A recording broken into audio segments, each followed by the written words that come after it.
کچھ بچا بھی ہے، کچھ بچا بھی ہے تو سر کٹا کے کہا لا الہ الا اللہ لا الہ الا اللہ حسینیوں کی جزا لا الہ الا اللہ لا الہ الا اللہ سبحان اللہ سبحان اللہ سبحان اللہ، کیا کہنا. حسینیوں کی جزا لا الہ الا اللہ، یزیدیوں کی سزا لا الہ الا اللہ. سبحان اللہ، کیا کہنا ہے. اور مولانا محمد رضا داؤدانی صاحب، ہم نے کل کی جب نشست کا اختتام کیا تھا تو میں نے یہیں سے کیا تھا، اشرفی صاحب نے میرے لیے معاملہ بڑا سہل کر دیا کہ اگر یہ دعویٰ ہے کہ امام حسین جیت گئے جنگ میں تو اس دعوے کی بنیاد کیا ہے. کیونکہ اگر ہم دیکھتے ہیں نا کیجویلٹیز اتنی ہو گئی، یہ ہو گیا وہ ہو گیا، تو وہاں تو انہوں نے تیق کر دیا. اگر فریق مخالف کا یہ دعویٰ یقیناً تھا نا اس دور میں کہ ہم نے سب کو مار بھی دیا، ہم کہتے ہیں شہید کر دیا، ظاہر ہے ہم نے تو مستورات کو نہیں چھوڑا، ہم نے تو خیموں کو نہیں چھوڑا، ہم نے تو 6 ماہ کے بچے کو بھی نہیں چھوڑا، تو پھر جنگ تو شادیاں نے وزارت کہ ہم جیت گئے. تو یہ تو دعویٰ ہے کہ حسین جیت گئے، یہ جو دعویٰ ہے کہ حقاق کے بنائے لا الہ است حسین، یا کہ حسین علیہ السلام نے پوچھا کہ کچھ بچا بھی ہے تو سر کٹا کے کہا، یہ اس دعوے کی بنیاد کیا ہے؟ کیسے جیت گئے جنگ میں؟ بسم اللہ الرحمن الرحیم. بہت آسان ہے. کسی بھی لغت کے اندر فتح کا یہ مطلب نہیں ہے کہ اگر کوئی زندہ رہتا ہوا اور سانس لیتا ہوا نظر آئے تو اس کا مطلب یہ ہے کہ وہ فتح مند ہے، اور اگر کسی کی سانس کی ڈوری کسی نے کاٹ دی ہے تو اس کا مطلب یہ ہے کہ وہ ہار گیا. یقین جانیے برادر عزیز کہ آپ قرآن مجید کو دیکھ لیجئے تو آپ کو نظر آ جائے گا. پروردگار عالم نے تو شہداء کی زندگی کا کلمہ پڑھا ہے، پروردگار عالم نے تو اس کا تذکرہ کیا ہے کہ لا تحسبن الذین قتلوا فی سبیل اللہ امواتا بل احیاء عند ربہم یرزقون، کہ وہ افراد کے جو بظاہر اگر آپ دیکھیں تو سر و تن میں جدائی ہو چکی ہے، بلکہ اس قضیے کے اندر تو سر نو کے نیزہ پر بلند ہو چکا ہے. پروردگار فرماتا ہے گمان بھی نہ کرنا، خبردار تمہارے وہم و دل و دماغ میں کہیں گمان کے اندر یہ خیال بھی نہ آنے پائے کہ وہ مر گئے. بل احیاء، بلکہ وہ زندہ ہیں، عند ربہم یرزقون، اور وہ اپنے رب کے پاس رزق پا رہے ہیں. اور اس کے مقابلے میں اگر آپ دیکھیں تو پروردگار عالم بہت سے ایسے افراد کے جو جیتے جاگتے آپ کو چلتے پھرتے نظر آتے ہیں ان کو مردہ سے تعبیر کرتا ہے. پروردگار عالم کہتا ہے یہ تو لکڑیوں کی طرح سے ہیں کہ جن کو ہوا کے اندر معلق کر دیا گیا ہو، جو اپنی اصل سے بھی وابستہ نہیں ہے، متصل نہیں ہے. منافقین کے لیے جو تعبیر استعمال ہوئی ہے تو کوئی لغت یہ نہیں کہتی. شہادت کا جو کانسیپٹ قرآن دے رہا ہے اسلام کی نقطہ نظر سے خاص طور پر، تو آپ کو نظر آئے گا کہ جتنے بھی انبیاء قتل کیے گئے وہ سب شکست کھا گئے. یعنی قرآن سے اور اسلام سے اگر آپ پوچھیں یقتلون النبیین بغیر الحق، یہود کے جرائم میں سے ایک جرم یہ تھا کہ انبیاء کو ناحق قتل کر دیا کرتے تھے. زکریہ علیہ السلام کو آرے سے چیر کر 2 حصوں میں تقسیم کر دیا گیا.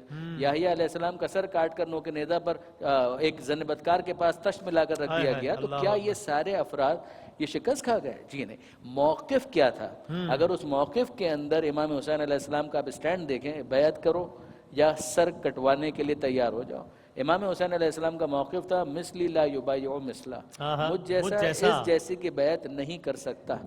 اگر یزید بیعت لینے میں کامیاب ہو گیا تو یزید جیت گیا، اور اگر حسین آخر دم تک انکار بیعت پر قائم ہے اور سر دینے کے لیے تیار ہے تو اس کا مطلب یہ کہ حسین کی فتح اپنی جگہ اسٹیبلش ہے. پھر اس کے بعد مزید آپ دیکھیے کہ وہاں پر جب شام میں دمشق میں سید سجاد سے کسی نے یہ سوال کیا علیہ الصلوۃ والسلام لمن الفتح، یہی لفظ استعمال کیا کہ یہ بتائیے کہ فتح کس کی ہوئی، کون جیتا. تو سید سجاد نے یہ جملہ کہا کچھ دیر کے بعد جب اذان ہو تو سن لینا، اگر اشہد ان محمد رسول اللہ کہا جا رہا ہے، محمد مصطفیٰ کی رسالت کی گواہی دی جا رہی ہے، تو سمجھ لینا کہ حسین جیت گئے. اس لیے کہ حسین ابن علی کو آئسولیشن میں مت دیکھو. یہ لا الہ الا اللہ کے طول میں محمد رسول اللہ سے ہوتے ہوئے ولایت علی اور اہل بیت تک کا معاملہ اور سفر ہے کہ جس کا تحفظ حسین ابن علی کی شہادت سے ہوا. سبحان اللہ سبحان اللہ، کیا کہنا ہے. یہ کل بھی زندہ باد تھا، یہ اب بھی زندہ باد ہے. قرآن میں حدیث میں یزید کا بیان نہیں، یزید کی تو قبر کا کہیں بھی کوئی نشان نہیں. ہاں جا بجا دہر میں حسین کی اولاد ہے. سبحان اللہ. اور ہر ایک شریف ذہن سے یزید اتنا گر گیا، کسی نے اپنے لال کا یزید نام نہ رکھا. یہ کل بھی نامراد تھا، یہ اب بھی نامراد ہے. حسین زندہ باد تھا، حسین زندہ باد ہے. تو مفتی عامر صاحب اسی گفتگو آپ آگے بڑھے کہ اگر یہ سارا واقعہ ویسے نہ ہوتا، جو ہم کہتے ہیں کہ اسلام زندہ ہوتا ہے ہر کربلا کے بعد، قتل حسین اصل میں مرگ یزید ہے. یا میں نے وہ شعر سنا ہوا بڑا خوبصورت شعر لگا کہ گھوڑے تو دوڑے لاشے شبیر پر مگر, گھوڑے تو دوڑے لاشے شبیر پر مگر تاریخ نے یزید کو پامال کر دیا. سبحان اللہ, تاریخ سبحان نے. اللہ. تو یہ اگر یہ واقعہ اس طرح سے نہ ہوتا جیسے ہوا تو کیا ہوتا؟ تو پھر اسلام کی کیا شکل؟ ایک لمحے کو ہم ذرا ریورس کر کے دیکھ لیں سارے سینیریو کو, تو اسلام کی کیا شکل ہوتی, کیا ہوتا؟ اصل میں نا دیکھیں ہر موڑ جو ہے نا ایک ہمیں سبق دیتا ہے, صحیح ہے, اور ایک الگ جو ہے وہ پہچان دیتا ہے. یہ بھی ایک بڑا اہم موڑ تھا کہ ادھر دو نظریے قائم ہوئے تھے, دو فکر قائم ہوئی تھی. ایک وہ فکر تھی جو یزید کی تھی, اور ایک یہ فکر تھی. حسین چاہتے تھے کہ قرآن و حدیث کی بالادستی ہو, وہ چاہتا تھا میری منمانی ہو. حسین چاہتا تھا دین سر بلند ہو, وہ چاہتا تھا میرا سر بلند ہو. یہ دو نظریے تھے. تو اس نظریے پر اگر آج تک کسی نے کہا نا ہم کس کے قائل ہیں اور کس کی طرف ہیں اس موڑ سے, تو سب کہتے ہیں اس موڑ پہ ہم سب حسینی ہیں. ہر کوئی کہتا ہے کہ ہم حسینی ہیں, کیونکہ یہ وہ موڑ تھا کہ جہاں پہ ایک اور تقسیم اسلام اور غیر اسلام کی, اسلام کے مخالف اور مسلمانوں کی ہو رہی تھی. اس میں حق ایک طرف ہو رہے تھے, باطل دوسری طرف ہو رہے تھے. حق کی سوچ ایک طرف آ رہی تھی, باطلی فکر دوسری طرف آ رہی تھی.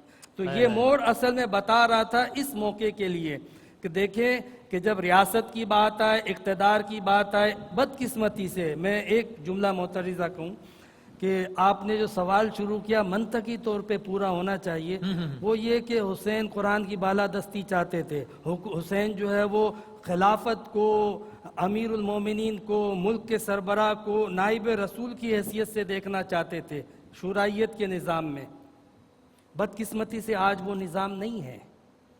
بدقسمتی سے آج بھی نظام کوئی دوسرا ہی چل رہا ہے, وہی نظام چل رہا ہے جس کے خلاف حسین کھڑے ہوئے تھے. لیکن کوئی بھی حسین کی فکر کو کبھی بھی غلط یا حسین کو ہی زندہ باد کہتا ہے, غلط نہیں کہتا فکر حسین کو. کہ نظریاتی طور پہ جس فکر کو لے کر آئے تھے, بالادستی کس کی ہونی چاہیے؟ قرآن کی. سر بلند کس کا ہونا چاہیے؟ اسلام کا. یعنی نظریاتی طور پہ آج بھی حسین ہی کے نظریے کے قائل ہیں. تو گویا کہ فتح جو ہے وہ رویوں کی اور نظریوں کی ہوتی ہے. صحیح. کس کی ہوتی ہے؟ نظریوں اور رویوں کی. جوش نے کیا خوب کہا کہ برتر از سود و زیاں ہے زندگی, ہے کبھی جاں تو کبھی تسلیم جاں ہے زندگی. یعنی کبھی کبھی جاں دے بھی دی جاتی ہے لیکن نظریہ قائم ہوتا ہے.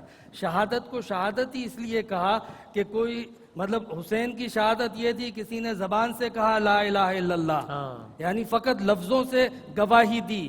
کسی نے جو ہے وہ اس بات کو ثابت کرنے کے لیے نماز پڑھ کے بتائی کہ میں مسلمان ہوں, نماز پڑھ کے اس نے کہا لا الہ الا اللہ. اور حسین نے اپنی جان, اپنا سب کچھ, اپنا گھر لٹا کے بتایا لا الہ الا اللہ. گویا کہ یہ ایک انداز تھا اور لا الہ الا اللہ ہی باقی رہا. تو پتہ چلا کہ جیت حسین کی ہوئی ہے. باقی رہا یہ مسئلہ کہ اس موڑ پہ اگر نہ ہوتا یہ واقعہ تو اللہ تبارک و تعالیٰ نے تو ظاہر سی بات ہے کہ ہر چیز کی ایک مشیت رکھی ہے. صحیح. کیسے ہم بعد میں اگر اس اولا دور کے اندر اس طرح کے واقعات نہ ہوتے تو کیا آج اگر ریاست کے بارے میں کوئی میں فیصلہ کرتا وہ شریعت بنتا؟ نہیں بنتا. لیکن حسین کے دور میں جو کچھ بھی ہوا, حسین نے جو کچھ بھی کیا, حسین کے عزیز و اقارب نے جو کچھ بھی کیا, انہوں نے جو اسٹیپ لیے, جو فکر دی, جو سوچ دی, جو اصول قائم کیے, وہ شریعت بنے. تو بعد میں یہ اس دور میں ان واقعات کا ہونا پتہ چلتا ہے کہ جہاں اللہ نے شریعت کی تکمیل ہر اعتبار سے کر دی, ریاست کے اعتبار سے جب ایسے موڑ آ جائے تو اس کی تکمیل کس طرح ہوگی؟ اس میں ایسی شخصیات کو پیش ہونا تھا کہ جن کا اقدام جو ہے وہ دین بن سکے, شریعت بن سکے. جزاک اللہ, جزاک اللہ. جناب حسن صاحب, میں گزارش کروں گا کہ آپ آج 9 محرم الحرام ہیں, شب عاشور ہوگی ظاہر, آپ واقعہ کربلا کے عنوان سے ہمیں کوئی کلام سنائیے گا. مجھ خلق میں ان آنکھوں نے کیا کیا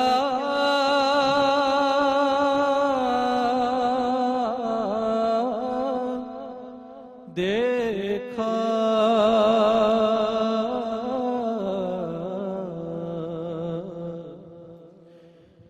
مجرے خلق میں ان آنکھوں نے کیا کیا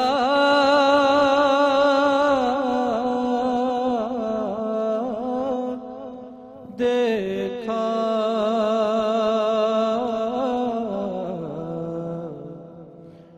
پر کہیں سے پیغمبر سا نہ آقا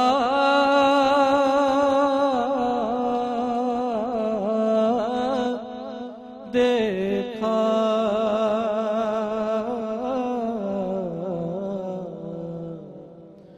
مجرے خلق میں میں نے دیکھا عالم شاہ کو آلود خون،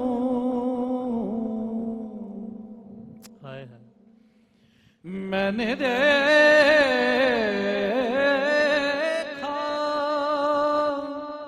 عالم شاہ کو آلود خون،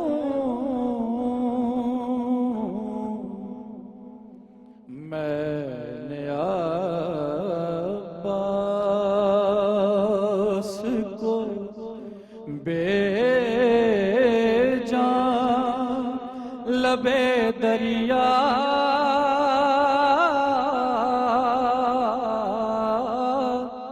دیکھا،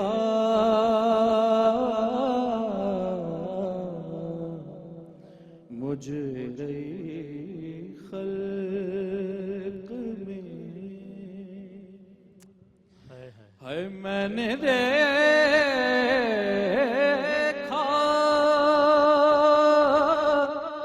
علی اصغر کا گلا خون میں تر، میں نے دیکھا علی اصغر کا گلا خون میں تر، میں نے زخمی علی اکبر کا کلیجہ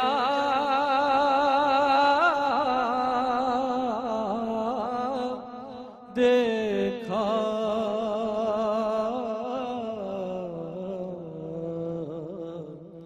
مجرے خلق میں ہے ایک گٹھری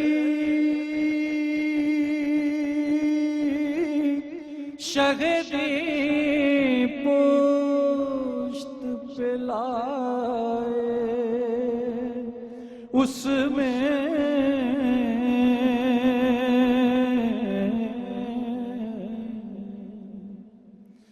ایک گٹھری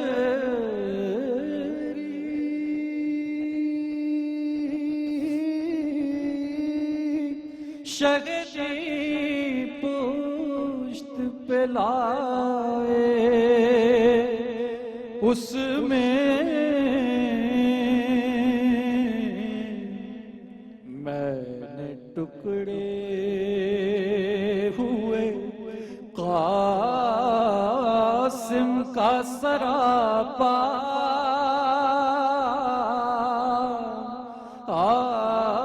دیکھا،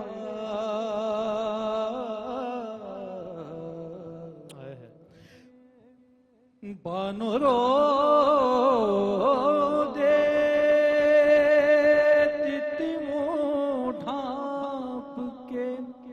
اصغر کے لیے